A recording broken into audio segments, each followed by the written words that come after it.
powerful and ogbonge remedy for stubborn cough and catarrh or severe cough.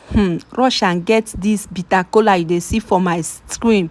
Original bitter kola, no get fake bitter kola o, get am. So bring 20 pieces of bitter kola.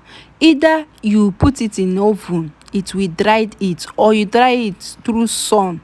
Yes, after drying it, peel out the back, grind it so that it will become into powder form. Go and get that original honey. If you no get original honey, just DM me, I'll give you original honey. I dey sell am.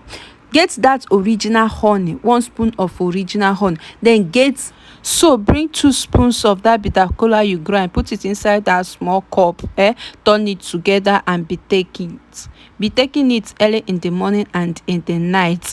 Do this for complete 5 days. You will see that stubborn cough will stop immediately. And if na your children wey you dey give am, just give am only 1 spoon with baby spoon, only 1 spoon in the morning and in the night. Okay, you fit use hot water dey eat am, dey drink am.